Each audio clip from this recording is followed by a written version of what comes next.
sadarkah kita bahwa kita sedang menjalani kehidupan yang bukan milik kita?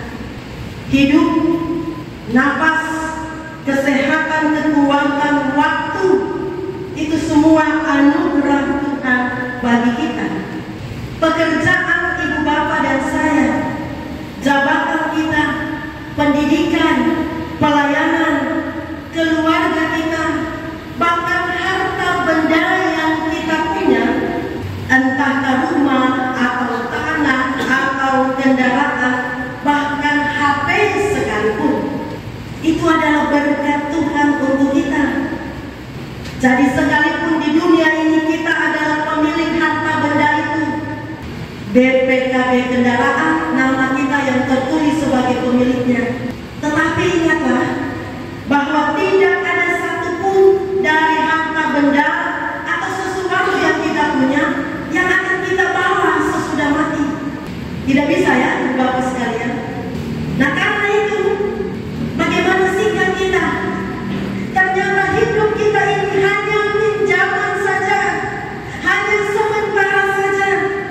Jemaat yang dikasihi Tuhan, tema khotbah kita hari ini adalah pilihan hidup beriman yang bertanggung jawab. Pilihan hidup beriman yang bertanggung jawab. Lukas pasal 16 ayat 1-9 ini berisi perumpamaan yang Yesus sampaikan untuk murid-muridnya. Ada seorang kaya yang mempunyai seorang bendahara. Kata bendahara yang ada di dalam teks ini, ibu bapak sekalian, memakai kata Yunani oikonomon. Nah, oikonomon itu mengandung makna bukan hanya orang yang mengelola uang. Kalau kita dengar kata bendahara, pikiran kita itu adalah orang yang mengelola uang. Tapi oikonomon di dalam teks kita ini bukan hanya soal mengelola uang, tapi juga mengelola seluruh aset kerumah tanggaan dari sang tuan.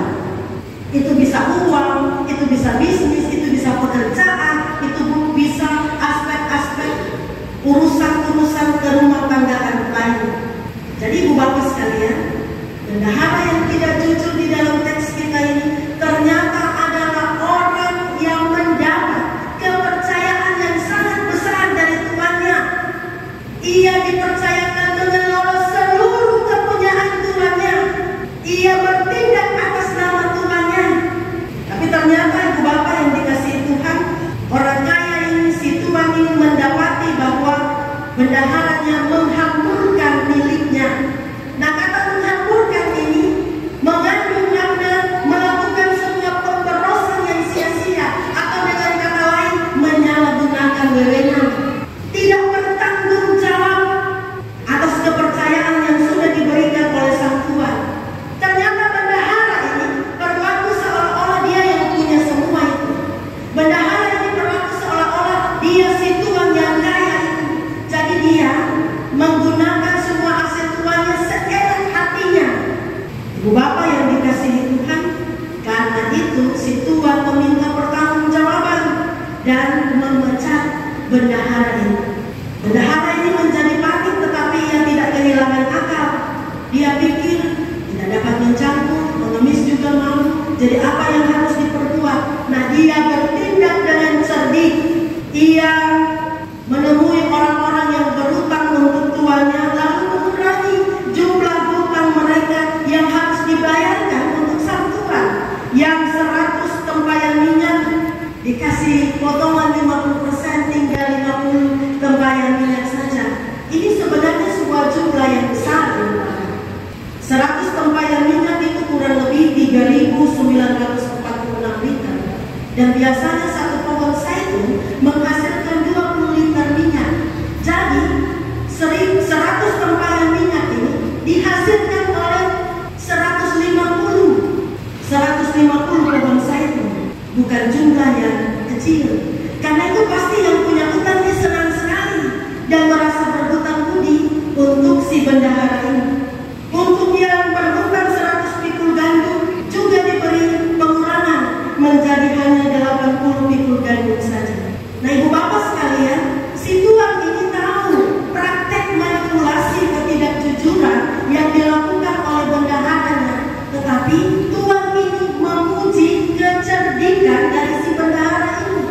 Tidak ada kompromi untuk ketidakjujuran, tetapi dia menguji kecerdikan dari si bendahara ini. Sebab ternyata bendahara ini dapat mengamankan nasibnya dan masa depannya dengan cara melakukan hal yang disebutkan tadi untuk memperbaiki citra dirinya, supaya orang-orang yang berhutang merasa berhutang budi kepadanya, dan kalau dia dipecat, dia bisa dapat tempat tinggal.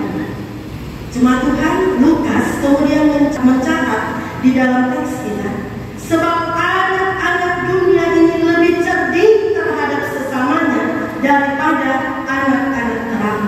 Jadi perilaku bendahara ini adalah perilaku dari anak-anak dunia, perilaku untuk mengamankan diri sendiri, untuk keuntungan diri sendiri. Jika anak-anak dunia bisa memakai kecerdikan untuk keuntungan dirinya, mengapa anak-anak Tuhan tidak memakai kecerdikan untuk kemuliaan Tuhan? Sebagai anak-anak terang, kita dipanggil untuk berlaku cerdik seperti ular dan tulus seperti merpati.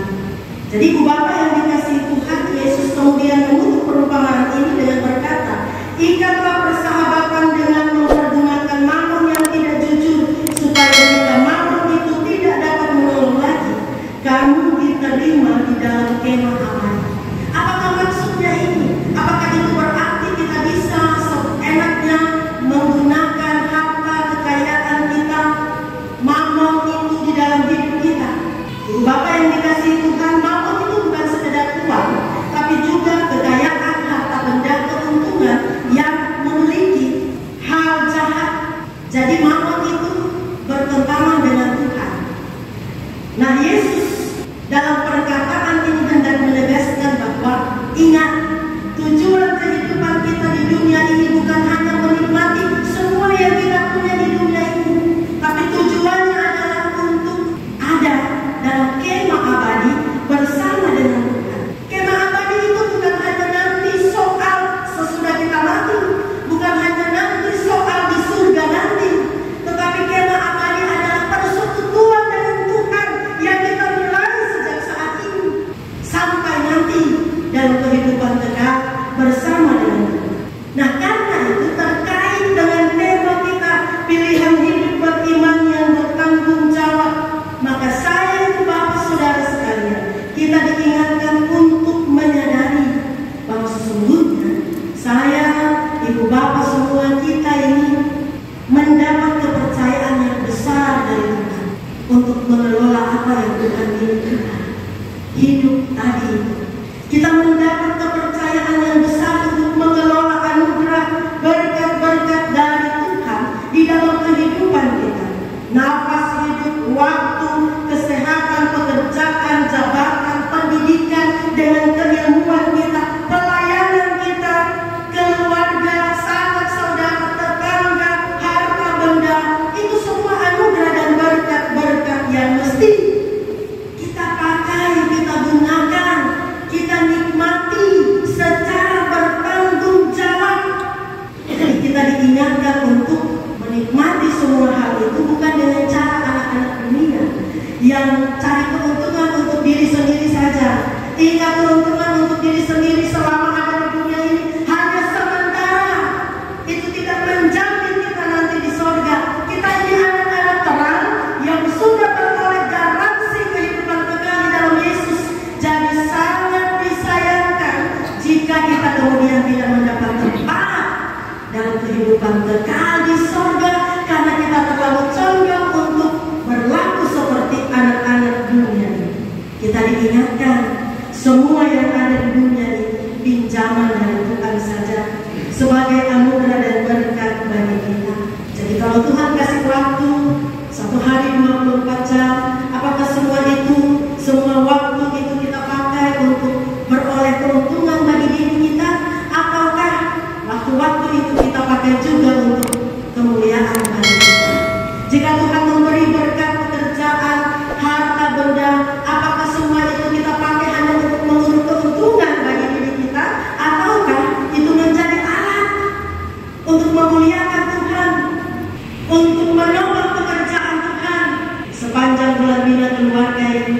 adalah setiap kesempatan bagi setiap pribadi, setiap keluarga untuk menggunakan waktu-waktu yang ada sebagai mesbah doa bagi Tuhan, untuk menggunakan waktu-waktu yang ada membaca firman Tuhan dan gerakan membaca Alkitab. Mari kita bertanya, apakah kita sedang bertekun dengan semua hal yang menunjukkan kita ini anak-anak terang, ataukah kita sedang bertekun mengejar ambisi kita untuk semua hal yang menunjukkan ciri anak-anak dunia?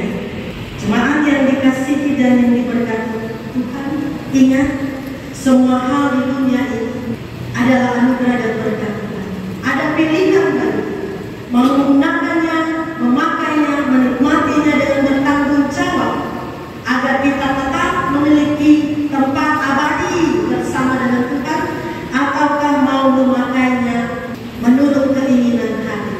Pisau itu berguna untuk bisa pakai potong sayur, tapi kalau disalahgunakan itu juga bisa dipakai untuk membunuh orang. Hidup kita punya pilihan.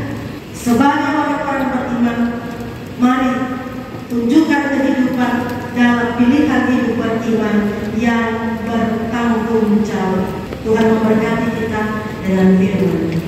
Amin.